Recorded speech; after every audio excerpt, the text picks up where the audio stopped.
Bonjour et bienvenue dans Poire et Cahuète, le podcast de Slate.fr dédié à l'actualité des idées. Je suis Hélène Decomer, rédactrice en chef de Slate.fr et j'anime Poire et Cahuète comme toujours avec Jean-Laurent Casselli, journaliste et essayiste. Salut Jean-Laurent. Salut Hélène. Ça y est, on est déconfiné, la France repart, les rotatifs tournent, les magasins rouvrent et les maisons d'édition peuvent à nouveau publier des livres. Ce qu'elles n'avaient pas fait depuis le mois de mars, toute la chaîne de production et de diffusion a été bloquée ces 2 derniers mois. Et là, à nouveau, les parutions sont en marche. On commence à recevoir les programmes des maisons d'édition avec des premiers essais qui vont paraître autour de mai-juin. Et donc, on s'est plongé dans ces programmes avec Jean-Laurent pour voir un peu si le Covid avait inspiré les auteurs et même s'il avait vampirisé un peu tous les thèmes d'essais, chacun dans sa discipline, essayant de raccrocher les wagons plus ou moins aisément.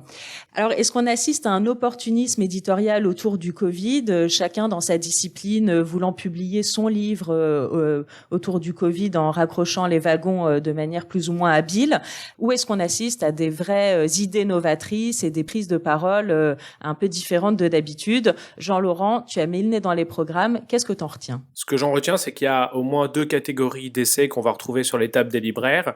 Il y a d'abord les essais qui étaient en cours d'élaboration avant le Covid, c'est-à-dire depuis 6 mois, 1 an, 2 ans, voire plus. Et ce sont des auteurs qui donc ont pris pour certains le train en marche. Ils ont pu amender leur projet, c'est-à-dire intégrer la dimension Covid à leur texte, ou quand c'était trop tard, ils ont pu à minimal intégrer dans l'argumentaire, c'est-à-dire dans la manière de présenter le livre aux médias.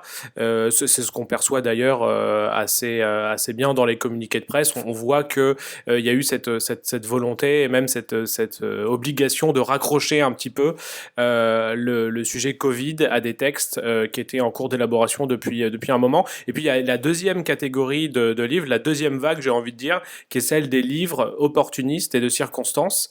C'est-à-dire que ce sont des livres qui ont été commandés dans la foulée de l'épidémie et qui traitent spécifiquement du Covid, de ses causes et de ses conséquences.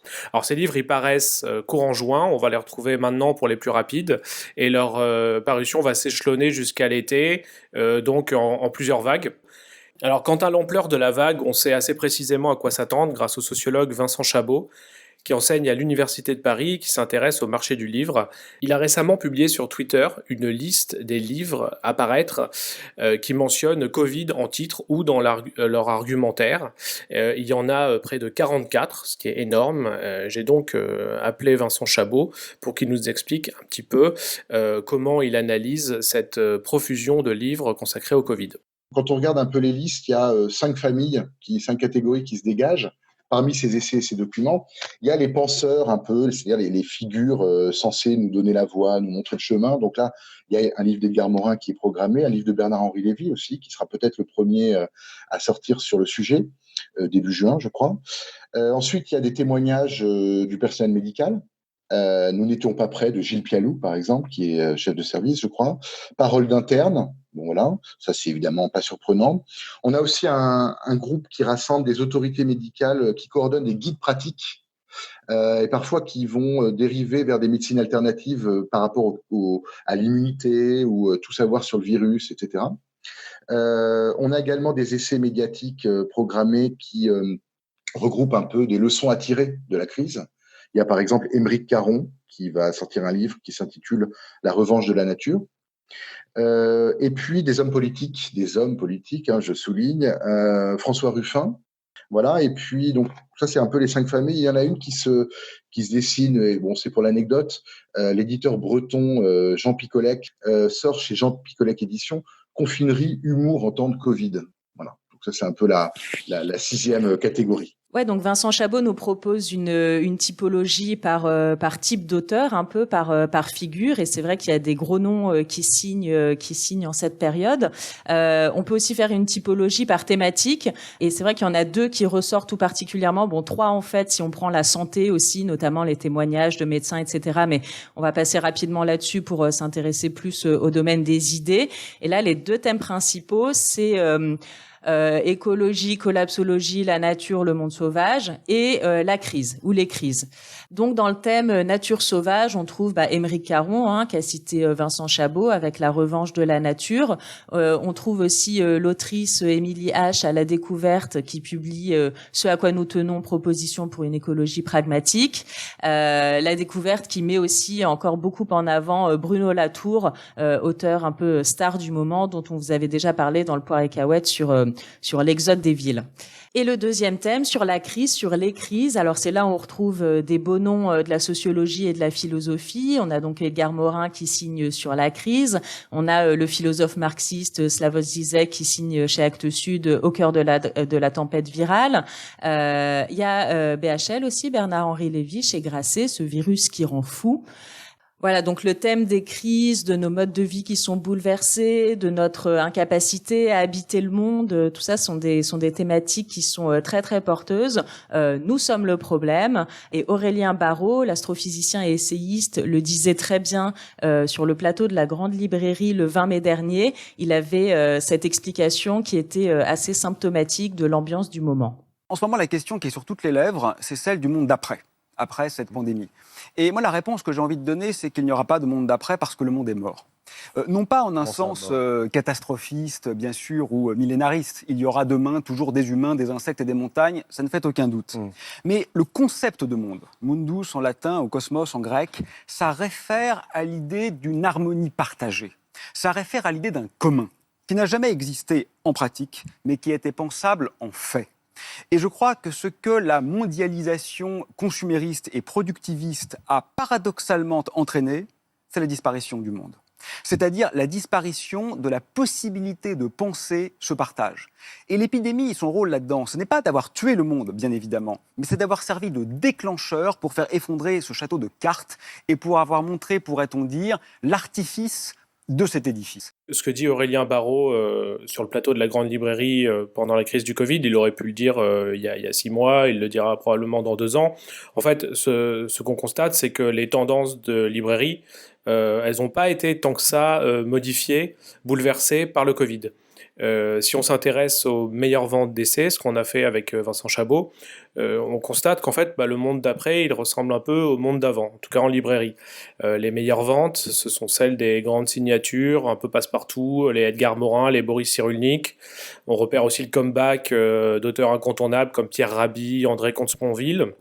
Également les 4 accords Toltec, un grand classique international du développement personnel qui marche très bien. Et puis on a la famille qui croit chaque jour des essais consacrés à la nature, à l'ensauvagement, à la forêt, à les manières d'être vivant de Baptiste Morisot chez Actes Sud qui parle de la traque des loups, les sorcières de Mona Chollet qui continuent à cartonner chez Zone, et le plus grand défi de l'humanité d'Aurélien Barraud chez Michel Lafon dont on a parlé. Et enfin, on observe un retour ou un maintien des livres qui font la critique du monde du travail, que ce soit les classiques Bullshit Jobs de David Graeber, Au lien qui libère, ou L'éloge du carburateur de Matthew Crawford à la découverte. Voilà donc beaucoup de livres en librairie en cette pré-rentrée d'avant l'été, entre les nouveautés Covid et les long-sellers, les livres qui se portaient déjà bien. Ça va faire beaucoup et ça repose une question lancinante ces dernières années qui est celle de la surproduction éditoriale. On écoute à nouveau Vincent Chabot. Donc il y a 2 choses qui m'ont frappé, c'est effectivement la réactivité des éditeurs avec le nombre de titres programmés. Il y en avait 25 le 4 mai et 44 le 25 mai. Et deuxième élément, qui les écrit? Et ça c'est quand même extrêmement étonnant, quoique ça reste discutable.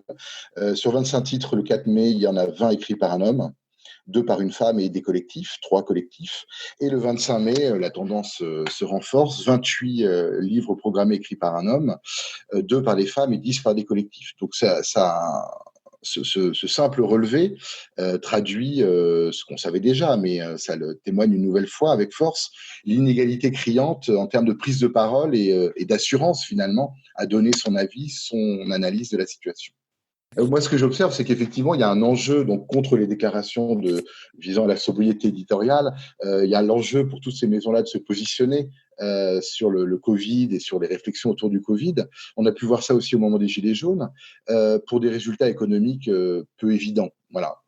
Donc, c'est pour ça que finalement, je trouve un peu ce positionnement et cette course un peu démodé finalement, puisqu'on on sait déjà par le passé que les quelques livres seulement sortiront du lot et que une grande partie, bien entendu, ne seront pas, comme disent certains libraires, déballés du carton. Oui, alors ce que nous dit le sociologue Vincent Chabot, c'est quand même que le monde de l'édition de demain ressemblera quand même un petit peu à celui d'hier. Et pourtant, c'est quand même un secteur qui a été très durement touché par le Covid, puisque en fait tout le circuit a été bloqué. Hein, le circuit de Alors certes, les auteurs, les philosophes et sociologues continuaient à penser, mais et peut-être qu'ils avaient du temps pour écrire, mais les rotatives ne tournaient pas, le circuit de distribution était bloqué, donc il y a effectivement énormément de livres qui n'ont pas pu paraître, et la question qui se pose maintenant, c'est que vont-ils devenir? Est-ce que leur sortie va être repoussée justement là sur les programmes de mai-juin? Est-ce qu'il va devoir y avoir des sacrifices dans le tas, et qui les fera? Antoine Gallimard, le patron de Madrigal, le gros groupe conglomérat qui regroupe plusieurs maisons, dont Gallimard, parlait de report de parution sur 2021. On va certainement en passer par là. L'Express aussi en parlait sous la plume de Marianne Payot. Il va y avoir des réductions drastiques dans les programmes de parution, moins 60% de publications chez Stock, moins 70 aux arènes, moins 70 aussi chez Albin Michel, et moins 80% chez Grasset. Donc en fait, on s'attendait à un engorgement des librairies au moment de leur réouverture, mais finalement, le marché du livre va rester très raisonnable et même plutôt en déclin, puisque on s'attend entre 20 et 40% de titres en moins sur l'année 2020, à voir si ça concerne aussi les essais. Oui, et le paradoxe, c'est que malgré cette réduction du nombre de nouveautés, le lecteur aura l'impression de crouler sous les références en librairie. En fait, ça fait plusieurs années que le sujet qui était auparavant tabou de la surproduction éditoriale est sur la table, parce que en réalité, on publie de plus en plus de livres pour en vendre de moins en moins par livre. C'est-à-dire qu'en quelque sorte, il faut publier plus pour gagner moins. Et ça ressemble un peu à un cercle vicieux pour le secteur. C'est-à-dire que face à la crainte d'une baisse des ventes, il y a une tentation qui est de produire toujours plus pour se maintenir à flot. Et ça ressemble aussi pour les éditeurs et pour les auteurs à un dilemme du prisonnier. C'est-à-dire qu'aucun acteur n'a intérêt à faire de la décroissance tout seul. On peut se demander qui aura envie de se sacrifier pour la prochaine rentrée littéraire, qui renoncera à publier son livre sous prétexte qu'on a trop de références. Donc voilà, ce sont un peu les contradictions du secteur éditorial qui sont soulevées par cette crise. Vincent Chabot mentionnait la référence aux Gilets jaunes. À l'époque déjà, les tables des libraires étaient totalement jaunes. Elles étaient envahies de livres de circonstances sur ce mouvement de révolte. Assez peu ont marché.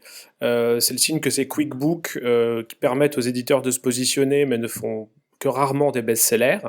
Et l'ironie supplémentaire qu'on peut soulever pour ce qui concerne le Covid, c'est que on constate un décalage assez flagrant entre le message de ces futurs livres, qui vont dénoncer, on peut s'y attendre, la surconsommation, l'épuisement des ressources naturelles, et la pratique éditoriale qui consiste à surpublier sur le thème, encore une fois, pour être présent. Alors que de toute manière, on s'en doute, les gens préféreront pour cet été lire du Guillaume Musso, comme d'ailleurs à peu près tous les étés. Ou Elena Ferrante. Pour ma part, ce sera ça mon livre de l'été. Mais bon, si on en revient à la liste de Vincent Chabot, il y a peut-être quelques titres quand même qui, a priori, font envie, non, Jean-Laurent ? Alors moi, dans la liste des grands auteurs qui réfléchissent sur le monde, la crise écologique et le néolibéralisme, je pense que je vais passer mon tour pour cette fois. En revanche, je signalerai la parution du livre de mon camarade Jérôme Fourquet qui a, avec l'IFOP, suivi des Français pendant tout le confinement et qui en publie donc la synthèse. Ça s'appelle « En immersion, enquête sur une société confinée » et ce sera publié au Seuil. Et je mentionnerai également la parution de la revue Idées, numéro 7 et 8, revue d'actualité des essais, un petit peu comme Poire et Cahuète, qui a consacré un dossier face au Covid-19 Qui croire, dans lequel de nombreux intellectuels ont été interviewés. Et il y a aussi une petite surprise dans ce numéro. Écoute, moi je suis curieuse de lire quand même ce que Bernard-Henri Lévy a à nous dire de cette crise. Donc je retiens le titre de son livre dans la liste, et puis peut-être celui du philosophe Slavoj Žižek pour rester dans les classiques marxistes. Merci Jean-Laurent pour ces conseils de lecture, et puis on reviendra sur les parutions plus axées Covid, sur lesquelles tu vas quand même devoir te pencher dans de prochains Poires et Cahuètes. C'est la fin de cette émission. Retrouvez Poires et Cahuètes sur slate.fr ou sur votre application de podcast préférée. Si vous avez aimé Poires et Cahuètes, n'hésitez pas à vous abonner, à nous mettre 5 étoiles et à en parler autour de vous.